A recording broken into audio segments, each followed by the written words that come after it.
قطعش کن چی بود؟ من دیگه نمیخوام. چرا پارک کردی اینجا؟ وای من زن جفتتون رو دست کن نده دیگه دهنه تو وقت تپه تو دهن حالا اتومت جاشون رو عوض کردم اون یکی پستستشه. های دوستان خوش اومدید. اسم من سالی هستش. امروز اومدیم با ویدیوهای سمی اکسپلور که ریختن سرمون ما ندیدیم چند وقته. سابسکرایب یادتون نره و اینکه این ویدیو رو با هم دیگه ببینیم. اگه خوشتون اومد لایک بزنید و اگه نظری هم داشتید تو کامنت ها بنویسید. بریم سریع سراغ ویدیوها.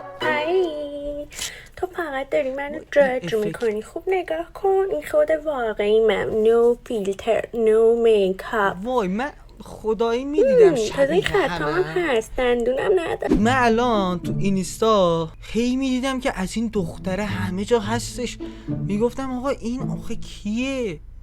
مگه میتونه یه کسی اینقدر فن پیج داشته باشه خودش هم همشون با یه اسم دیگه؟ بعدش هم نک کلا افکت بوده پدر سوخته. گولمون زدن.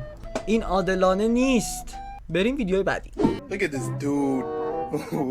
Wait till you see the No. دوست دارم که شکم و پهلوم تا حد ممکن تخت بشه. لاین ورزشی گفته پهلوم باری باسنم یه فرم فوق‌العاده طبیعی ورزشکار بله میخوره. داخل رونا هم میخوام که فاصله بیفته و اینکه بازوهام هم دوست دارم کوچیک بشه. ما بگیر چه مریض باحالی. ادمین خدا ببینم چیکارت کنه. این چیه فرستادی؟ ما پیجمون از این ویدیوها نمیذاریم ما. هی میخواد که منو به حاشیه بکشه، منو به چالش بکشه. من یه چیزی بگم نمیخوام چیزی بگم. بابا بیا دیگه 10 تاشون اینجا زدن. صدا خیلی با جام بده چندی؟ بابا به من جام بده دیگه. بابا شماره چنده؟ اینجا خون بده.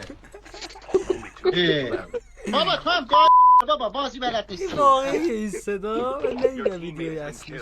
بابا گم شو بابا. یه تو خونه بابا هست. من چند خون بده دیگه. صدای دشمن بابا یکی یه ذره خون بده من. داداش تکتیر انداز برداشتم.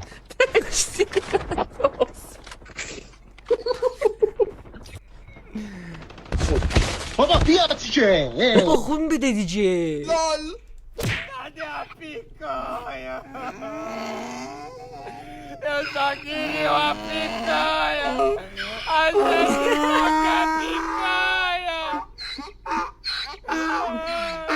دوستان من همیشه ماشین کیریم بنزین نداره، یعنی من پمپ بنزین رو بیارم بکنم تو خاره این ماشین.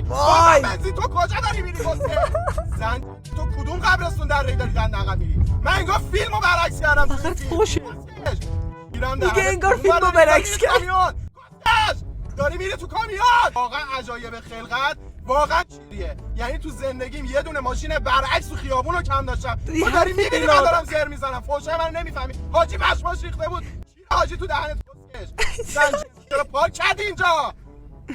وای من زن جفتتون رو دست کن نده. دوستان هر کس برا من دست تکون میده واقعا به آرامش میرسم. این الان دست تکون داد. درسته که حالا داره به ای مزرعتو گاییدم. برو دیگه تو دهنت کسکش. تو وقت تپه تو دهن حالا اتومت جاشون رو عوض کردم اون یکی پستستشه. یعنی تو مغز جفتتون بره. وای من نمیتونم حرف بزنم. دهن جفتتون. من خارتون رو گاییدم. خار تو رو به درخت میبندم مثل سگ نرم میکنم. تو دهنت. دوست دارم نماز. خدا وقتی با دختر خاله ها تنها میشین.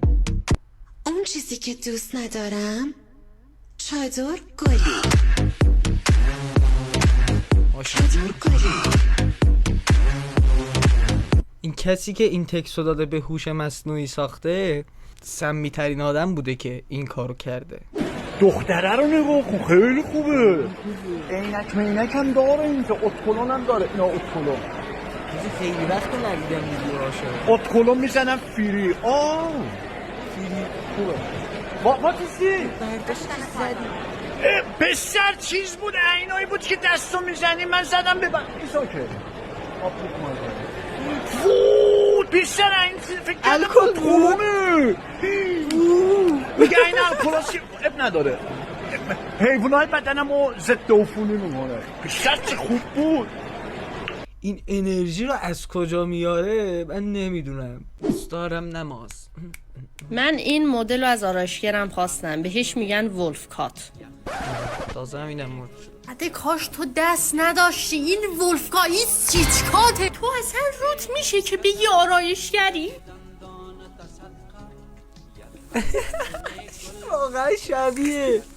حداقل یکم نزدیک به این میزدی. من الان با این چی کار کنم؟ من این مدل رو از آرایش بازم هر چیزی که شما بگید اگه حواستون نباشه اون چیزی که اون دلش میخواد و میزنه براتون. مسکره کن میدونی سر هیچ توشه لمیشه من خود جفا شدیم دیمیشه ما هنوز بشه وابسته میشه yalan demişim sen bir balığın zanı.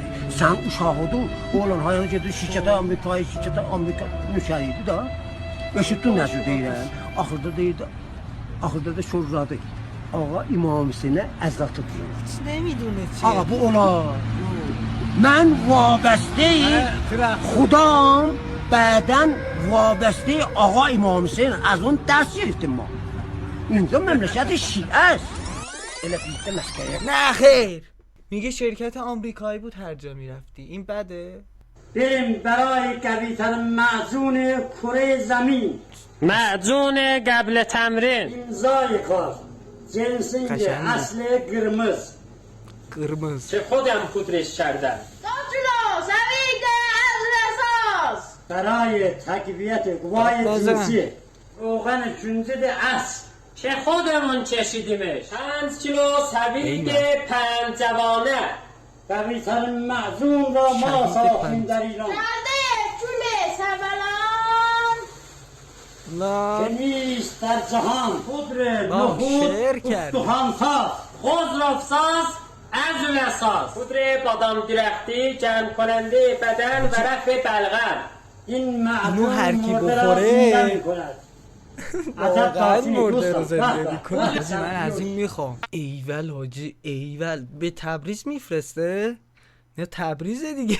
دیگه مکمل و اینجور چیزا دیگه لازم نیست بهت. اگه اینو بخوری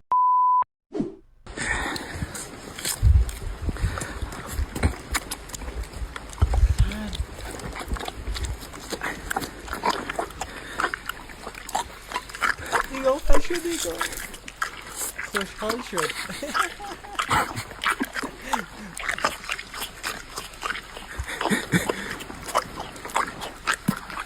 بی واقعا شبیه خر شرکه. نمیدونستم خر مگه پرتقال میخوره.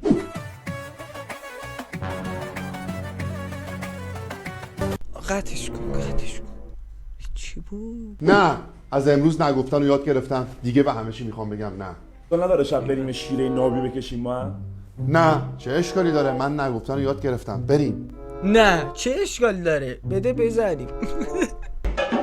سلام خانوم. سلام قرض از مزاحمت کاراتو دیدم خوشم اومد. میشه منو ویزیت کنی دندون رو کامپوزیت کنی پول نقد کمامه ولی یه برگه چک همرامه. معرفتون یکی از دوستامه.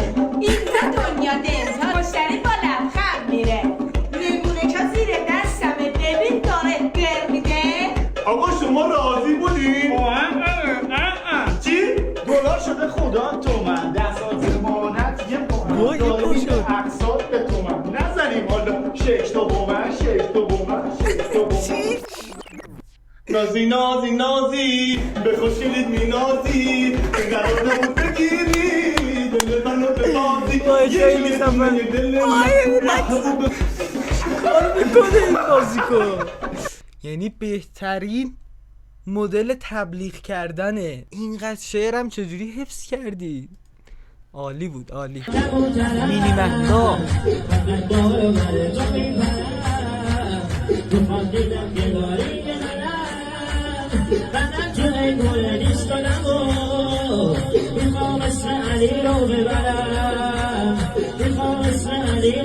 الله بچه کوچولو هنوز یادش میافتم انگشتم درد میگیره. واقعا همین 4 ساعت اینجوری انگشتو بکن توش یه قطره آب بیاد. شما فقط کافیه دوستان آزادگانه به سمت شرق برید، یعنی چیزای عجیب زیاد می‌بینید. الان به من بگو ما پرنده ایم، پدر شورتی ننه دنگی چجوری باید بریم بالا پرواز کنیم؟ من امروز آرومم، من نمیخوام آرامش خودم امروز دفعه میارم. بریم خب اومدیم این پله، این یا ننه عظیم الکس الان عظیم چجوری ما باید بریم اونور؟ باید بریم بالا، بپریم پایین، بریم اونور، بریم بالا. آخه چرا اینقدر همه چیز مقعد متحرک و عجیبه؟ چرا آخه اینجوریه همه چیز؟ چرا اینقدر باید ما بریم از روی خط بریم تو چونمون؟ شما فقط کافیه دوستان از خط بریم تو چون. ولی من واسه دل تو یه قلیه ماهی جنوبی میخوام درست کنم که پشمات بریزه. بنده بانوی صدای ایران هستم. نه چیزی شوخی کردم. اون هایده است. کوچیک شما گوینده گوگل ترنسلیت هستم. خواننده، نوازنده، سازنده، پاینده با دیر چیز هستم. ولش کن آشپزیمونو کنیم. روغن بریزیم توی پیازا همونجوری که میدونید. مواد مورد نیاز شما آرد، رب انار، تمر هندی و سبزی ماهی و سیر. تا جایی که میتونی سیر بریز توش. نه شوخی کردم، میدونم سیر کافیشه، بو سگ نگیری فرداش. به هر روشی که میتونی سیرا رو شدک بدک مثلا من رنده میکنم. بعد قیمه ها رو یعنی سیرا رو میریزی تو پیازا. بریم سراغ تمر هندی. یه تیکه ازش در میاد، اینم چه قیافه قشنگم نداره. آردو میریزی روش، بعد آبو میریزی توش، بعد قشنگ میمالیش. استغفرالله، باید این شکلی بشه. انقدر حرف زدم خسته شدم. یکم شما یه چیزی شما بگین، کامنت، لایک، اون لایک کوچیک رو بزن. اول پس خستم کرد دیگه. حالا نوبت سبزی ماهیه که من خشک استفاده میکنم. فلفل اضافه میکنی، بریز و پودر سیر بریز و فلفل سیاه بریز بعد نمک بریز. خب دیگه بسه. بعد رب انار اضافه میکنیم که اگه میخواین ترش‌تر بشه بیشتر بریز. من ترش دوست دارم. به جای در حتما سبد فلزی بذارین بچه‌ها. بعد میذاریم قشنگ یه ساعت بپزه همینجوری. بعد تون ماهی رو اضافه میکنیم، بعد دوباره میذاریم که نزدیک مثلا 1 رو 20 دقیقه بپزه. و نتیجه یعنی با قرمه سبزی رقابت شدیدی دارن با هم دیگه، یعنی سردش امتحان میکنم. این یک کار خلاقانه و متفاوتی بود، برای همین اولین باریه که به یک آشپزی تا تش نگاه کردم. اصلا بگم به کمیت نیست، به کیفیته. یعنی شما یه موقعی میبینی این کوچولوه ولی خب خیلی حال میده دیگه، چون خوشمزه است با کیفیت. یه موقعی میبینی نه آقا سایزو نگاه اینه، ولی خب چه فایده؟ نه مزه‌ای نه طعمی نه اصلا هیچ لذتی نداشت. فهمیدم، شما هم فهمیدین؟ مرسی دوستان تا اینجای ویدیو همراه من بودید. امیدوارم که خوشتون اومده باشه. تا ویدیوی بعدی خدا نگهدار. بای بای.